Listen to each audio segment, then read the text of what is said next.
नमस्ते भारतवासी।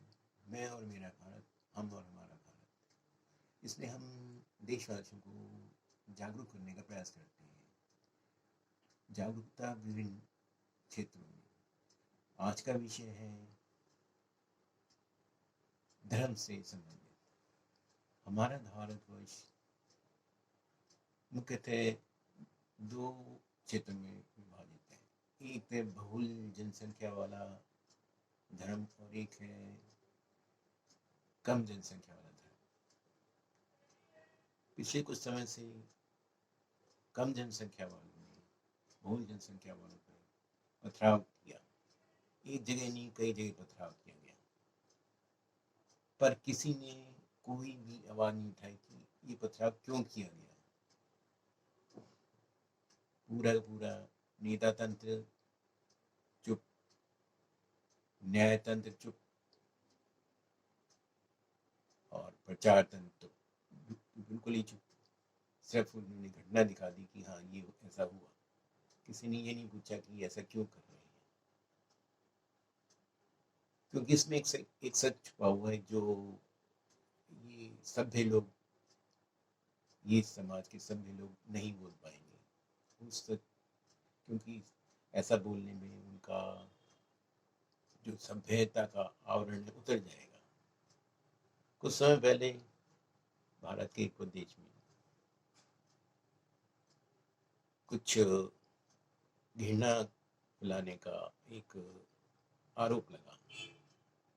एक बहुल वर्ग ने कम जनसंख्या वर्ग वालों को एक तरह का घृणा की शब्द बोले, जिसके प्रति एक्शन होना चाहिए था। तो एक्शन हुआ, पर देर से हुआ। अब देर से होने के कारण उनको एक जो ये वर्ग है, नेता तंत्र है या ये न्याय तंत्र है या ये प्रचार तंत्र है, इनको लगा कि कुछ बदला तो लेना चाहिए। तो उन्होंने, ये तो प्रत्यक्ष रूप से बोल नहीं सके, तो इन्होंने ऐसे चुप रह के उस अपना विरोध, समर्थन, एक तरह का अप्रत्यक्ष रूप से समर्थन किया, जो कि गलत है।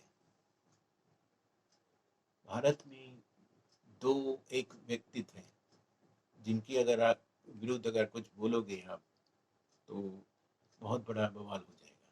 वो है, एक है महात्मा गांधी और एक है बाबा साहब भीमराव अंबेडकर। महात्मा गांधी जी का एक मुख्य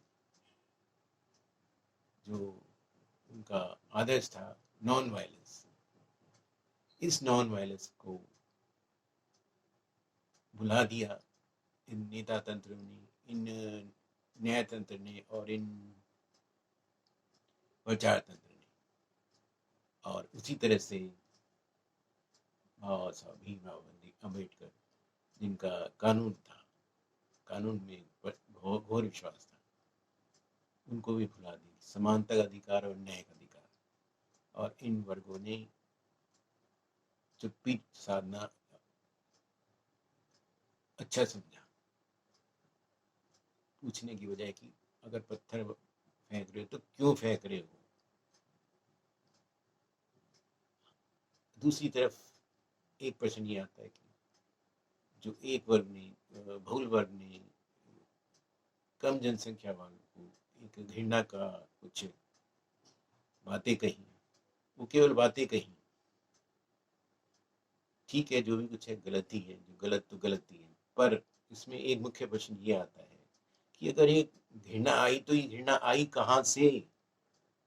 इसमें इस घृणा आने का कारण क्या है, क्या कभी सोचा?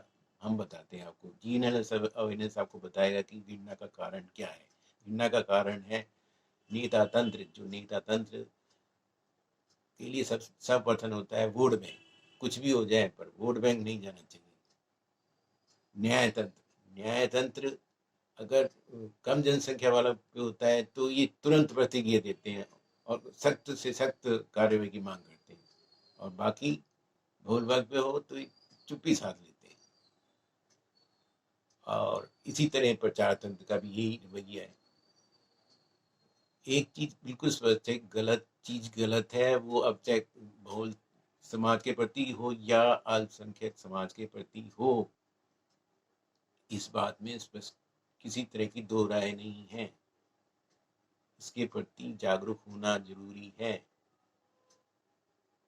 अगर किसी तरह की घटना आई है तो घटना का कारण ये नेता वर्ग है जो वोट बैंक को महत्व देते हैं, जो ये न्यायतंत्र है, जो अति बुद्धिजीवी वर्ग है, जो अगर अल्पसंख्यक में होता है तो तुरंत के तुरंत लेटर साइन करके भेजते हैं, लेकिन बहुसंख्यक के प्रति अन्याय होता है तो कोई प्रतिक्रिया नहीं होती। और इसी तरह से प्रचार तंत्र वो भी ऐसा ही करते हैं। तो इस तरह का जो प्रतिक्रिया उस वो एक मुख्य कारण है घृणा का।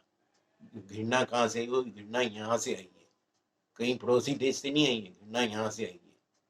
इस चीज को ध्यान दिया जाना जरूरी है। भारतवासियों को जागरूक होना पड़ेगा। गलत गलत है, चाहे वो बहुसंख्यकों के खिलाफ हो या अल्पसंख्यकों के खिलाफ हो, ये बात बिल्कुल स्पष्ट होनी चाहिए कि गलत गलती है। और ये भेदभाव की नीति जो अपनाते हैं नेता तंत्र, प्रचार तंत्र और ये बड़े बुद्धिजीवी वर्ग, इनको समझना चाहिए। कम से कम कानून तो मानना चाहिए कि समानता का अधिकार, न्याय का अधिकार को छूता है। इसलिए भारतवासियों को जागरूक होना जरूरी है। चीन अवेयरनेस के माध्यम से भारतवासियों को हम जागरूक करने का प्रयास कर रहे हैं। धन्यवाद।